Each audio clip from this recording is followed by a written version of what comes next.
사랑하는 은혜와 진리 장로교회 교우 여러분, 어젯밤도 평안하셨습니까? 오늘도 하나님만 믿고 의지하는 자에게 패배의 경험을 승리로 바꾸시는 하나님의 은혜가 여러분과 함께 하시기를 주님의 이름으로 축원합니다. 오늘 새벽에 만나 본문은 민수기 23장입니다. 그 중에 13절부터 26절을 제가 읽어드리겠습니다.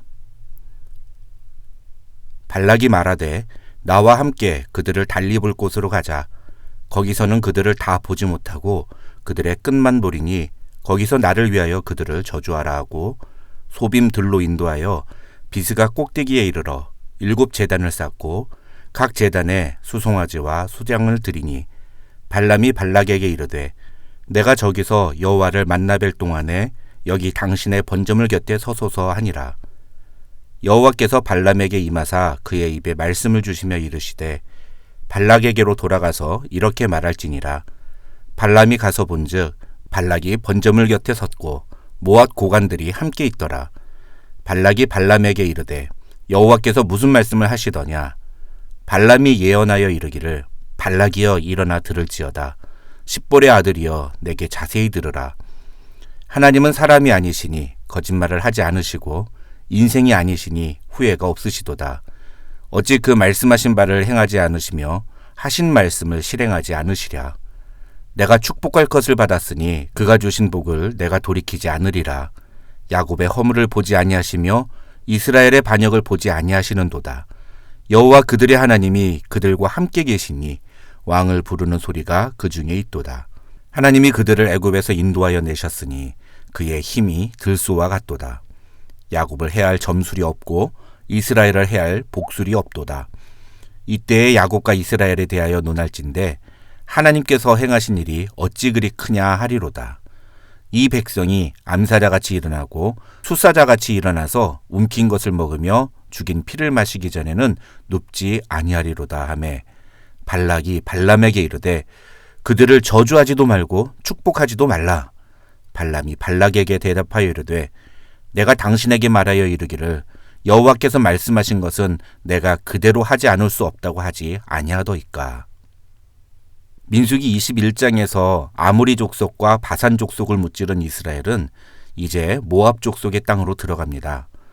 모압 땅은 요단강을 건너 가나안 땅으로 들어가기 위해서는 반드시 통과해야만 하는 땅이었습니다. 그러자 모압의 왕이었던 발락은 고민에 빠지기 시작합니다. 22장 2절을 보시면 발락은 이스라엘 백성들이 아모리 족속에게 행한 모든 일을 다 보았다고 성경은 말합니다. 그래서 발락은 이 문제를 해결하기 위해 발람에게 사람을 보내 도움을 요청합니다. 발락이 발람에게 요청한 것은 이스라엘 민족을 위해서 저주를 해달라는 것이었습니다. 왜냐하면 당시 모압 사람들은 발람이 복을 비는 자는 복을 받고 발람이 저주하는 자는 저주를 받는다고 믿었기 때문입니다. 그러니까 쉽게 말하면 발람은 당시에 아주 유명했던 무당이었고 발락은 그런 발람에게 이스라엘을 저주하는 굿판을 벌여달라고 요청했던 것입니다. 그런데 22장 8절을 보시면 발람은 발락에게 여호와께서 내게 이르시는 대로 너희에게 대답하리라 하고 답변합니다. 그리고 12절을 보시면 하나님은 발람에게 이스라엘 민족을 저주하는 일을 하지 말 것을 말씀하십니다. 그래서 발람은 발락의 요구를 거절합니다. 하지만 발락은 제차 사람을 보내서 발람에게 도움을 요청합니다. 그러나 또 18절을 보시면 발람은 그런 발락에게 그 집에 가득한 은금을 내게 줄지라도 내가 능히 여호와 내 하나님의 말씀을 어겨 덜하거나 더하지 못하겠노라 하고 대답합니다. 이 말만 놓고 보면 발람은 무당이 아니라 철저히 하나님의 말씀대로 살아가는 신실한 신앙인처럼 보입니다. 하지만 학자들은 여기서 발람은 우리가 믿는 것처럼 여호와 하나님에 대한 믿음을 표현한 것이 아니라 무당으로서 자신이 섬기고 있는 여러 신들 가운데 하나로서 여호와 하나님에 대한 믿음을 고백한 것이라고 해석합니다. 그러면서 한낱 이방의 무당도 하나님을 두려워하여 하나님이 금하시는 것은 하지 않으려고 하는데 과연 우리는 얼마나 하나님이 금하시는 일을 하지 않으려고 노력하고 있는지에 대해 돌아볼 필요가 있다고 제언합니다. 그런데 이번에는 하나님이 발람에게 발락이 부르면 가라고 말씀하십니다. 대신 내가 네게 이르는 말만 준행할지니라 고 말씀하십니다. 그렇게 해서 발람은 발락에게로 갑니다. 가는 도중에 타고 가던 나귀가 갑자기 앞으로 가지 않으려고 하는 일이 벌어집니다. 이 사건을 간단하게만 설명드리면 나귀는 칼을 빼어 손에 들고 자신의 가는 길을 막고 있는 여호와의 사자를 보았습니다. 그러나 발람은 그것을 보지 못했고 그래서 3번이나 나귀를 때리며 억지로 앞으로 가려고 했습니다. 그러자 하나님께서 발람의 눈을 밝혀서 칼을 들고 길을 막아선 여호와의 사자의 모습을 보게 하십니다. 이 일로 발람은 자신이 발락의 말대로 행동하는 것을 하나님이 얼마나 싫어하시는지를 확실히 알게 됩니다. 오늘 본문인 민수기 23장은 바로 이런 과정을 거쳐서 발락에게 찾아온 발람의 모습이 기록되어 있습니다. 먼저 1절부터 15절에는 그런 발람이 하나님께 제사를 드리며 하나님의 말씀을 들은 후에 그 내용을 발락에게 전달하는 내용이 기록되어 있습니다. 하나님이 발람에게 하신 말씀은 7절부터 10절입니다. 핵심만 말씀을 드리면 발락은 자꾸만 이스라엘을 저주하라고 요구하지만 하나님이 저주하지 않으신 자를 내가 어찌 저주하며 여호와께서 꾸짖지 않으신 자를 내가 어찌 꾸짖겠느냐고 발람은 대답합니다. 그러자 11절을 보시면 발락은 발람에게 그대가 어찌 내게 이같이 행하느냐면서 나의 원수를 저주하라고 그대를 데려왔거늘 그대가 오히려 축복하였다고 분노합니다. 오늘 저와 여러분의 삶에도 이런 은혜가 있기를 주님의 이름으로 축원합니다. 하나님께서 택하신 하나님의 자녀인 여러분의 삶을 누군가가 저주하고 망하게 하려 할 때 오히려 그것이 여러분에게 축복으로 임하는 놀라운 은혜가 있기를 주님의 이름으로 축원합니다. 그러자 발람은 그렇게 자신에게 분노하는 발락에게 이렇게 대답합니다. 여호와께서 내 입에 주신 말씀을 내가 어찌 말하지 아니할 수 있으리이까. 저는 오늘 본문 말씀에서 우리가 주목하고 또 우리 자신에게 깊이 적용해야 하는 말씀이 바로 이 12절의 말씀이라고 생각합니다. 과연 우리는 하나님이 우리에게 주신 말씀을 전합니까? 아니면 무엇이 우리에게 유리하고 무엇이 우리에게 이익인지에 따라서 말하고 있습니까? 돈과 명예, 성공이 보장되어 있다 하더라도 아니 우리 목에 칼이 들어온다 할지라도 과연 우리는 하나님이 주신 말씀만 말하겠다는 생각을 가지고 살아갑니까? 아니면 그때그때 무엇이 내게 도움이 되고 유익이 되는지에 따라서 말하고 행동합니까?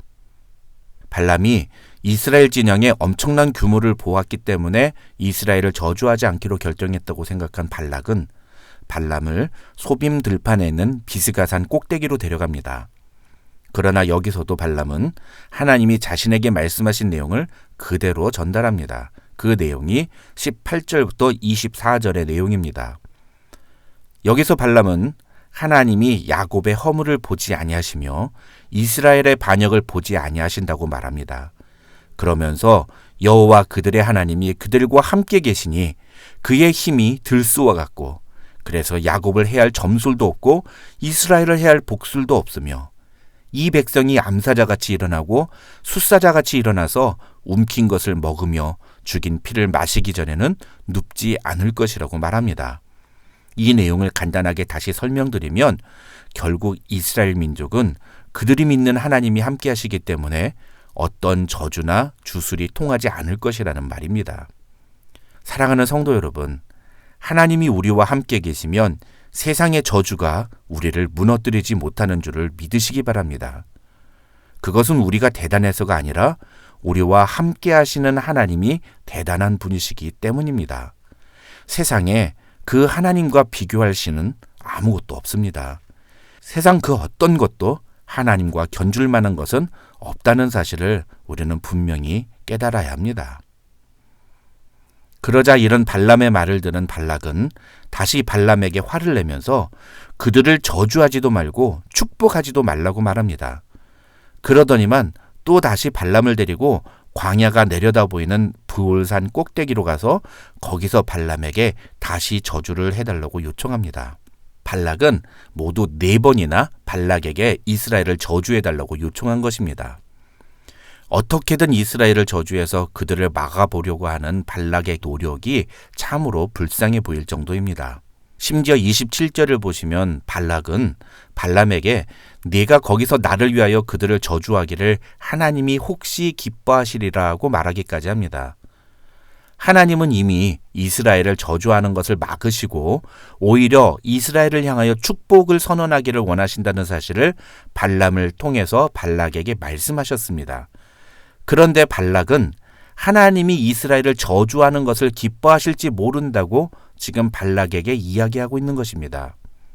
자신의 목적을 이루기 위해서 하나님의 뜻을 자기 마음대로 이것이라고 단언하는 발락의 모습은 철저히 이기적이고 비신앙적인 불신앙의 모습이라고 할 수 있습니다. 예전에 저는 어떤 분이 주일날 맨날 교회에만 가서 예배를 드린다고 하나님이 다 기뻐하는 게 아니라고, 때로는 가족들하고 함께 시간도 좀 보내고 가족들하고 화평하게 지내는 것도 하나님이 기뻐하시는 모습이라고 말하는 것을 들은 적이 있습니다. 물론 하나님이 우리가 가족들과 함께 기쁘게 생활하는 것을 원하시는 것은 맞습니다만, 그러나 우리가 주일날 예배를 빠지면서까지 가족들과의 시간을 가지는 것을 하나님이 기뻐하신다고 말하는 것은 오늘 발락이 보여주는 모습과 똑같은 모습이라고 볼 수 있습니다. 하나님이 무엇을 기뻐하시는지 그 기준이 하나님이 아니라 철저히 자기 자신의 뜻을 이루는 것에 가 있으면서도 말로는 하나님이 기뻐하신다는 표현을 써서 마치 자신이 진짜로 하나님의 뜻대로 순종하는 것처럼, 자기가 참 신앙이 좋은 사람인 것처럼 포장하는 사람들의 모습은 철저히 자신의 목적을 이루고 자신의 계획을 성취하려는 이기적인 욕심에서 비롯된 말들일 뿐입니다. 우리는 진짜 하나님을 믿는 믿음에서 비롯된 말과 자신의 이기적인 욕심에서 비롯된 말을 구분할 줄 알아야 합니다. 오늘 말씀을 통해 하나님은 그가 선택하신 하나님의 백성을 반드시 지키시고 보호하신다는 사실을 우리에게 보여줍니다. 세상이 아무리 우리를 무너뜨리고 넘어뜨리려 할지라도 하나님은 우리와 함께 하시며 우리를 지키시고 보호해 주십니다.